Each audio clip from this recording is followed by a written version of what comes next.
Loud cries pierced the silence of the forest path. The desperate cry of an abandoned child. Wrapped in dirty, torn cloth, lying helpless on the ground crying.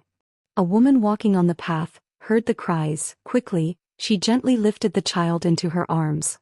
The baby's cries softened. Without thinking twice, she carried the child home. She cleaned her, wrapped her in fresh cloth, and cared for her as her own. From that day on, the child became her daughter. She named her Amaka. Amaka grew up surrounded by love. She cooked with her mother in their small home, learning every little step beside her. Her mother would gently plait her hair, singing softly as she worked. Together, they would go to the well, fetching water early in the morning, when the village was still quiet. Whenever Amaka played, something unusual began to happen. The animals were always drawn to her. Birds would land closer than they ever did with other children. Goats and small forest animals would quietly follow her as she moved. The other children noticed it too. And slowly, their laughter turned into whispers. "She is strange," they said. "She is not like us." And little by little, Amaka found herself playing alone more often. But she was never truly alone. Because the animals always stayed near her. As if she belonged to them more than she belonged to the world of people. And deep inside the village, questions about Amaka began to grow. But her mother only watched quietly and held her closer. To her, Amaka was still her blessing. Still her daughter. Still her answered prayer. As she walked quietly along the path, she suddenly stopped. And then she saw it. A small monkey, trapped and being hurt by a group of villagers. The animals struggled helplessly, frightened and weak. Amaka only held the monkey closer, protecting it with all the care in her heart. The villagers stood there looking at her, confused. As the sun began to set, Amaka walked slowly home. But something felt wrong. She could see a crowd gathered around her house. Her steps slowed. Amaka pushed through the crowd, confusion turning into fear. Her heart began to pound. She saw her mother lying on the ground. Amaka cried out in pain, a deep, broken cry that echoed into the evening. In that moment, she realized it. She had been left all alone. The one person who loved her, cared for her, was dead. She would never see her again. Never hear her voice. Never feel her touch. The villagers stood in silence. Amaka's world changed forever. After the burial, Amaka was left all alone.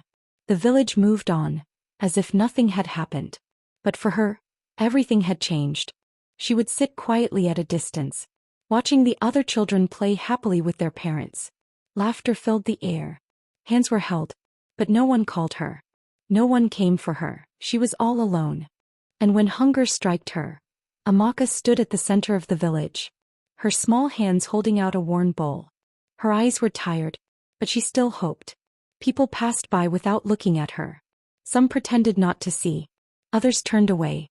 Her stomach ached with hunger. But still she waited. "Please," she whispered softly. "Just a little food." Amaka stretched out her bowl, her hands shaking. In a moment of harsh anger, a man roughly pushed her away. Amaka lost her balance and fell hard to the ground. The monkey, Amaka's companion, suddenly leapt forward. Fast, fierce, protective. Before anyone could react, it lunged at the man who had pushed her. The villagers gasped in shock. The man staggered back, trying to defend himself, but the monkey did not stop. It stood between Amaka and the villagers, growling, refusing to let anyone come closer. Amaka stayed on the ground, confused, and then something strange happened. One by one, the animals began to appear.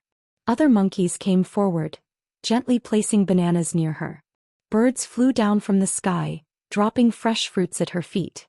Even small animals gathered quietly around her, as if protecting her from the villagers. Amaka slowly lifted her head. The villagers had never seen something like that before. Word began to spread through the village. Fast and dangerous. People whispered in corners, gathering in small groups, speaking in low, fearful voices. They say Amaka is a witch. She can speak to animals. That is not normal. And soon, The whispers turned into accusations. Some said she was cursed. Others said she brought misfortune. And many believed the most painful rumor of all, that she was the one responsible for her mother's death. Fear grew stronger than truth. And the village, once quiet, became divided by suspicion. A meeting was called under the big village tree.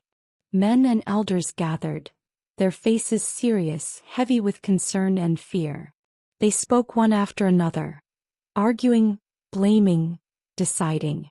All about Amaka. Then one elder stood up. His voice was firm, final. Amaka must leave this village.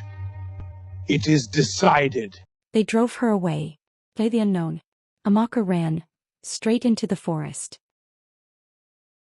Amaka curled up on the cold forest ground, her small body shaking as she cried herself to sleep. Alone, or so she thought. Morning came gently. Soft light filtered through the trees. Slowly, Amaka opened her eyes. She was not alone. Animals sat quietly around her, watching, protecting, waiting. The monkey was by her side. Birds rested close, and others stood peacefully nearby. Amaka slowly sat up, her eyes filled with wonder. She stood to her feet, and as she did, the animals moved closer, surrounding her. Not with fear, but with belonging. And in that moment, she understood. This place, this forest, it had always been her home. She was never abandoned. She was never lost. She was exactly where she was meant to be. She was the daughter of the forest, a free spirit.